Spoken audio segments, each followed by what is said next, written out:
Ladies and gentlemen, in this episode, you are going to hear opinions. And while the podcast is endorsed by Uriah Heep, the opinions of the host and various guests do not necessarily represent the opinions of the band or any of the members past or present. With that being said, let's celebrate the music of Uriah Heep.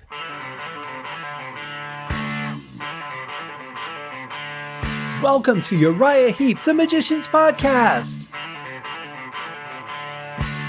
I'll be covering every studio song the band has recorded and every bonus track that I can find.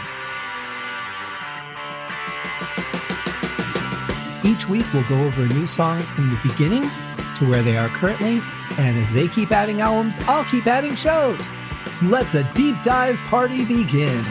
In the magic garden, some were singing, some were dancing.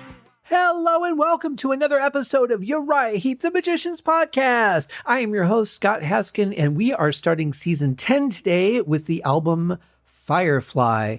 Some interesting things about this. We have a couple of changes in the lineup. Obviously, David Byron and John Wetton are no longer part of the band. We have replacing them. We have John Lawton on vocals and Trevor Boulder on bass. Trevor's going to stick with the band for a while. John's going to hang in there for a couple albums. And the story of John Lawton getting into the band is kind of interesting. We have Roger Glover from Deep Purple, the bass player and extraordinary producer. By this point, he was working with bands like Nazareth. And he had done an album. He was commissioned to write a soundtrack for what was supposed to be an animated movie called The Butterfly Ball and the Grasshopper's Feast, based on a book. And one of the songs that he wrote was called Little Chalk Blue, which he had John Lawton sing. And they had unfortunately cut that song from the original soundtrack, but it did make it in when the bonus edition came out. I'm trying to remember if it was in the video or not. Not sure off the top of my head, but in any case, it did make it on the deluxe CD finally. That was my first interaction with John Lawton, and I thought, wow, this guy has such an amazing voice. You know, it sounds so rich and full and strong, good range, and just a really pleasant sound to listen to. So Roger thought well of him and recommended him to Uriah Heep to replace David Byron. They gave him a shot, and it worked for a little bit. So this is the beginning of that time of the band going to be different because, you know, you have somebody who writes different lyrics. You're going to have people that put different spins on things. We have a different bass player, and since bass is such a prominent instrument in this band, obviously going to make an impact on the overall sound. But in any case, this is where we are at in the history of Uriah Heep. 10 albums in already. My God, we've covered a lot of songs. Creeping up on 100, I believe it is. And looking forward to getting into this one because I've always loved this song. There were a couple of albums that I had picked up. I go through phases where I listen to music when I can, and then I go through phases where I don't listen to music at all because I'm too busy with projects and other things. And when I'm writing, a lot of times I don't like to listen to other things because I don't want it to influence what I'm doing at the time, especially if it's something new that's being introduced to me.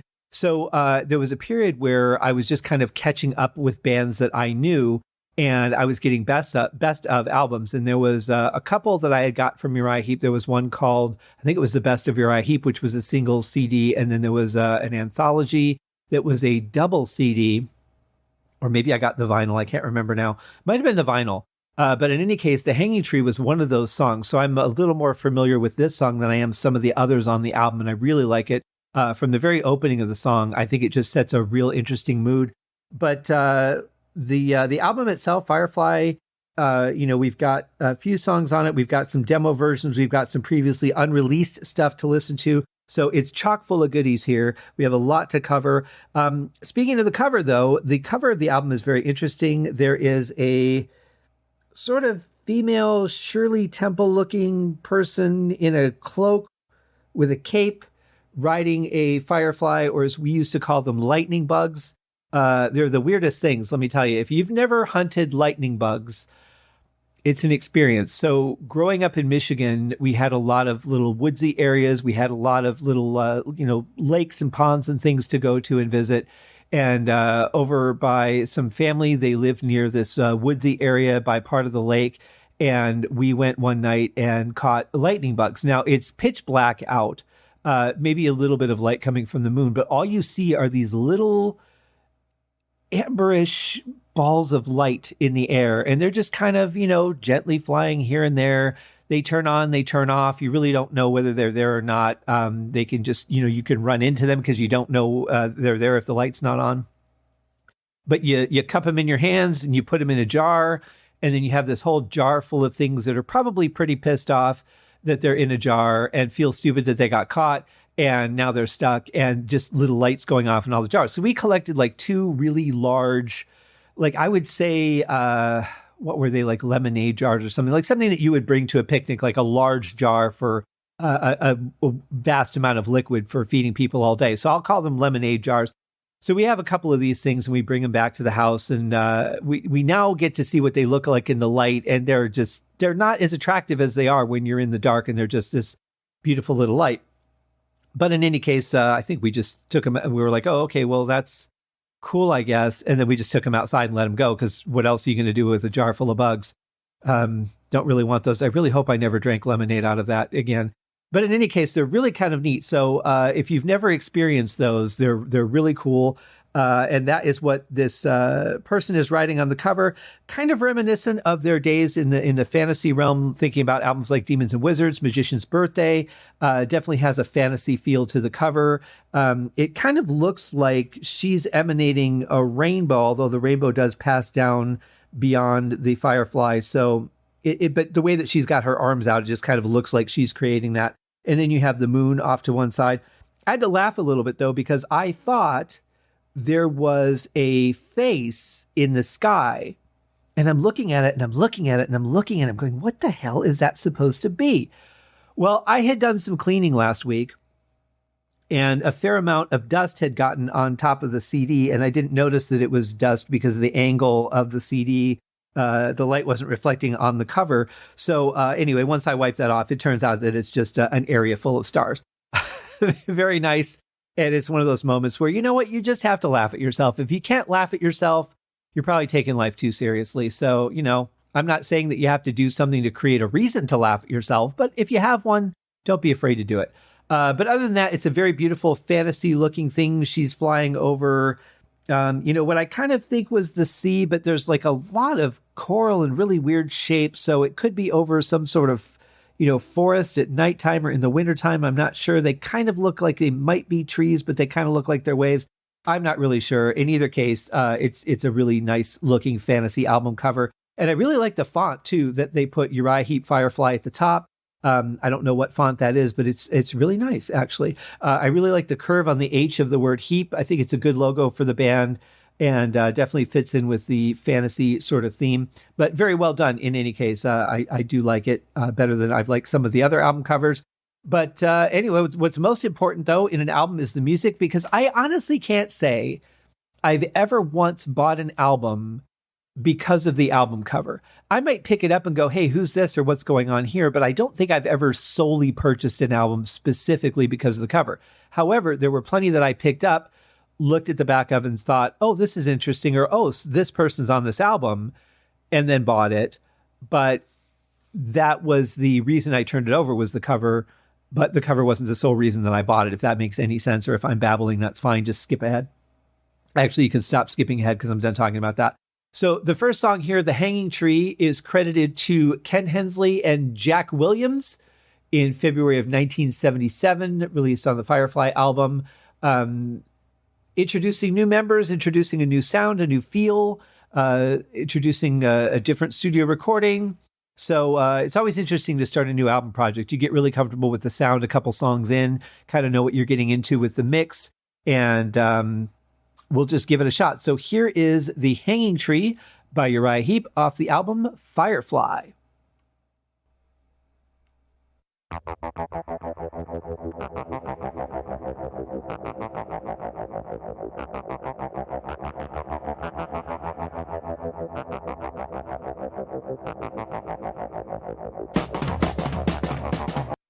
Well, there's a couple things that stick out to me right off the bat. And the first one is that the timing of the synthesizer is very weird, because it's not like right on where the eighth notes would be as he's playing through the different keys on the keyboard.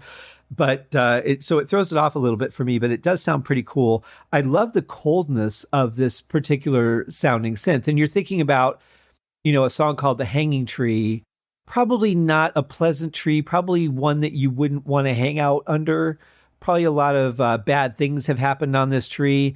Unless, it's a Christmas tree and you're talking about hanging ornaments, I don't get that impression from the title and the opening of the song. I get that this is probably a place of misery, a place of sorrow, and somewhere that you don't want to necessarily be. But I love the keyboard intro, but that's what I get out of the initial tones.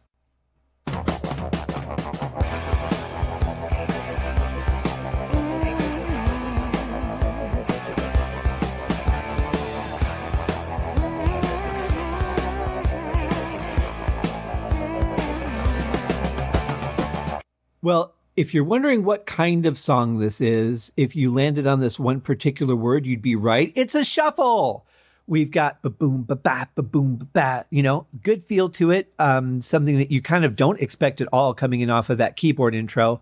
So it's pretty neat to have a little surprise right off the bat. We're getting our first inflections of the voice of John Lawton here as he's mumming his way through the intro and kind of warming up the song. But it sounds good so far. It's got a nice balance to it. Drums are nice and clear. Keyboards are coming through. Be curious to see what happens next. Well, I mean, I know what happens next, but you know what I mean. Passing through the arms of Satan, reaching for the hands of God, and robbing every mind of wisdom, running so he won't get caught. He's outlawed by majority, been branded all his life, and some say that he's a sinner man as he rises from day to night. Well, that was a little throwback from Lee Kerslake to the song Return to Fantasy in there, which was a nice little thing. Also a shuffle, if you remember, if you heard that episode. But John Lawton's voice sounds really good. I like the delay that they've put on it. I like the reverb. It's a little bit heavy of a reverb, but it sounds good, especially with the delay coming in there. Band sounds nice and tight. Sounds like they're working as a cohesive unit, at least during this recording. And let's see what happens next. But you can hear Lawton's range too a little bit with this. You can hear that he's got a good, solid, powerful voice. You think about certain singers around this time, like, we'll take, the singer for Nazareth, who had just like a slightly growlish voice, but really solid, really, something that you could not have to worry about filtering out or anything during the songs. Really solid, strong voice. You think about guys like David Coverdale, again, really strong voice, who actually, this would have been the time that David had auditioned to be in Uriah Heep as well. I don't know how that came together exactly, but I can't remember. Did I talk to, I think it was Ken Hensley about that when I interviewed him. And I think I might have talked to Mick about that as well. I can't remember now. It's been a long time. But David Coverdale had auditioned for Uriah Heep. They had an interesting jam, and that's as far as that went. And, but yeah, you think about guys like that, and Lawton certainly fits into that. Somebody with a good, solid voice, very much like Ronnie James Dio, I would say. Just a little bit of raspiness in there, a little bit of graveliness in there, but definitely a strong foundation. So that's something that you really have a lot of ability to write around a good foundation when you have a singer like that. And then, of course, him having some range definitely helps on top of that, especially in a band like Uriah Heep, who's known for, range and harmony and things like that. He's a bad man, so they say, living for his love and living free, riding swift and secretly, so you'll miss the hanging tree, wounded spirit on the wind, riding to his dream and destiny. Well, I love the introduction of the synthesizer there. That's a really nice, warm sound to add to the song. It's kind of, you can use strings, or you can use like sort of synth strings, or you can use just a good synth pad. And I like that warmth of the synth pad there that he chose. Really strong vocal performance from Lawton again. I really like the way that Trevor, Boulder, and Mick are playing together during that section. It sounds really good and strong. Mick's guitar sounds fantastic. Really good balance between the guitar and the bass here. Keyboards are a little predominant in the mix here, I think, but overall, it sounds pretty good.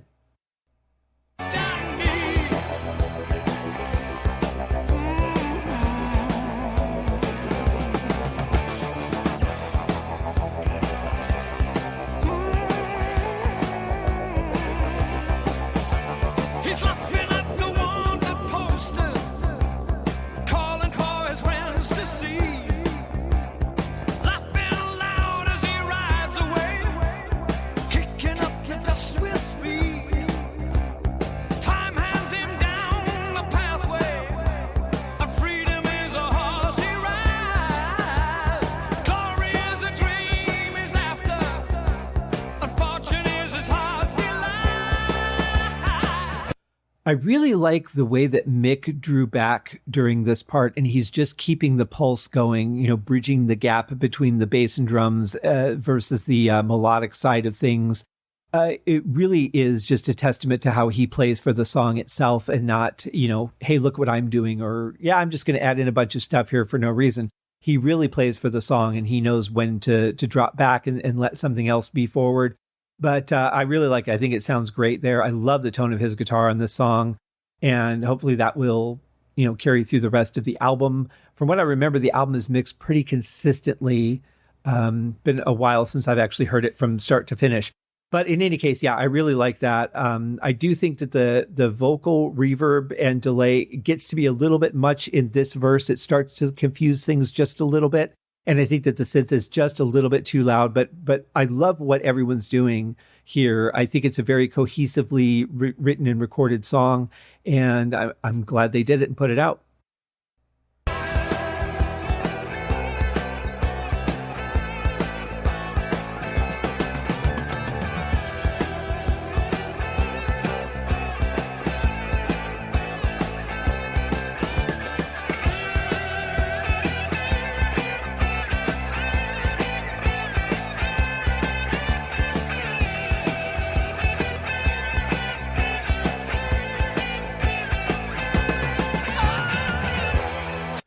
What a perfect solo for this song. You know, it just fits in so nicely. It doesn't overtake the melody of the song.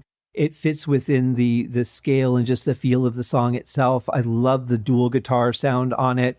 And I love the sound of the guitars themselves. Very clean, not overly distorted. As I've said so many times, I mean, Mick is just a master of getting a great guitar sound.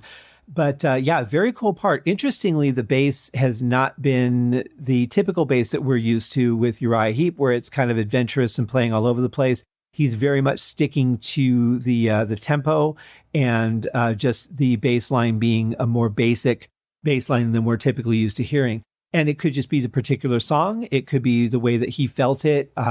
We'll see his playing as time goes on, as we get through this album and the other albums that Trevor was on.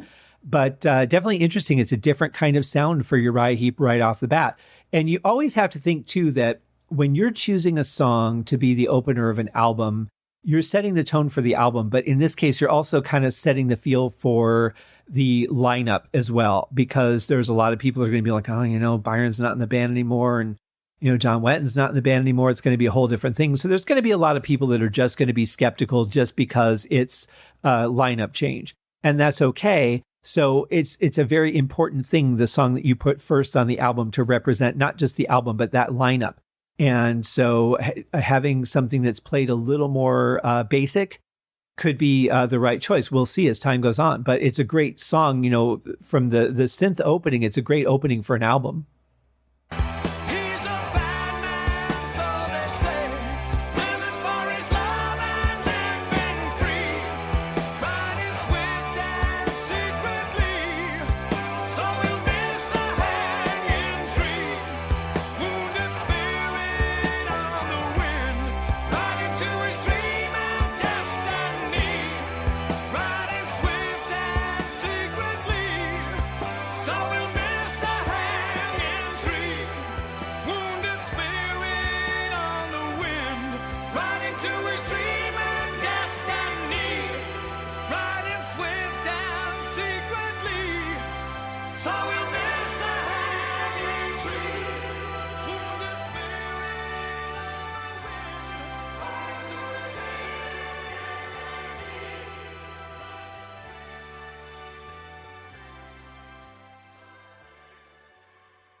Wow, that's really haunting, isn't it? Just the way that the vocals are the last ones carrying on with that beautiful harmony there. The harmony of the band sounds really good with Lawton's voice, so that's a plus going in. I would have to think if that just didn't mesh well, they would have probably gone with somebody else because that's such a vital part of the sound of the band. And you really wouldn't want to stop writing that way just because you've gotten a singer in. You would rather have a singer that works with those key elements of the band than you would changing the key elements to fit the singer. So I have to have a thought that had to be a big part of why he was accepted into the band, because that sounds really good. I love the way they ended the song. I mean, dropping out instruments at a time here and really just kind of doing the reverse of what they would do normally, whereas in a lot of songs, they introduce instruments to say, hey, I'm the next player, I'm here, and then I'm going to show off a little bit, and then here's the next guy, and he's going to show off a little bit, and we'll let you know that we're all here in the song.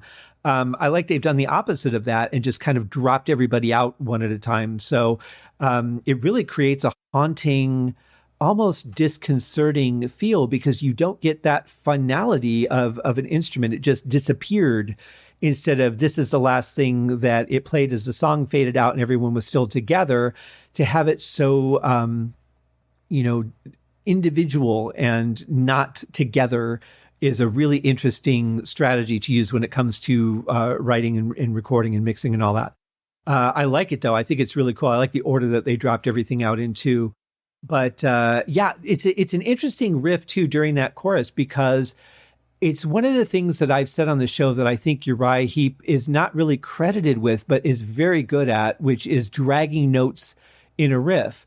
So you would normally have like da da da da da da da da da, but they go da da da, and they drag those notes beyond where you think that they would play them, but then they always come back on time. And it's a really beautiful art form to do that. So I love the riff. I think it's very refreshing. I think it's something that's really different and cool. And I love that they wrote it that way. It still has a good feel to it, though. It doesn't feel like it's off rhythm, which sometimes when you drag notes, it can feel like it's off the rhythm. And that's why I've gone back and counted some of these.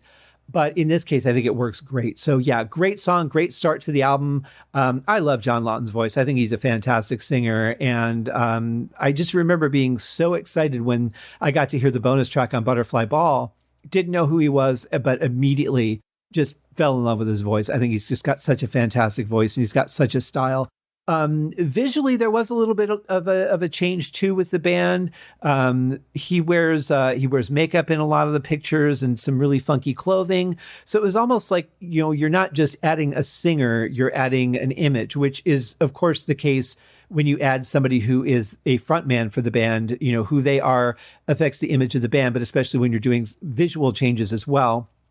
I mean, mostly what we saw with David Byron was a well-trimmed mustache and his shirt open, and in pretty much every picture. So, I mean, you could make a drinking game out of that, and just don't drive because it won't take you long to get pretty happy if you made a drinking game out of pictures of David Byron with his shirt off or at least open. But yeah, it's a whole different presence for the band now. But musically, which is what we focus on in the show, musically, I think it's very strong. I think that this is a great first song for the album to introduce not only the album but the band. And I think Trevor's playing is really solid on it. Doesn't have to be adventurous to be good. He played for the song what needed to be played. So I think it would have been interesting to hear a version of it with a more adventurous bass as we're used to hearing from this band. But, they recorded it the way they recorded it, and it sounds great as is. Certainly nothing lacking in this song whatsoever for me. Just a couple of slight issues with the mix, but apart from that, I think it sounds great and very excited to get into the rest of this album. So thank you guys for joining me for The Hanging Tree. We'll see you tomorrow for another song as we wrap up this week of podcasts. Take care, guys. Cheers. Thank you for joining me on this episode of Uriah Heep, The Magician's Podcast. If you have enjoyed this show, please consider going over to Apple Podcasts or your favorite podcast outlet, leaving a rating or a review. Be sure to subscribe to make sure that you are notified when new episodes are available. Please be sure to share this podcast with your fellow Uriah Heep enthusiasts and anyone who you think would like Uriah Heep, which should be everyone. And if you are so inclined, please feel free to contribute to the Patreon account. And if you are not a Patreon subscriber, you can also pay through the PayPal link on the website listed in the show links below. I would also like to thank Uriah Heep for their very generous support of the show, and thank you guys for listening. We'll see you in the next episode. Happy days!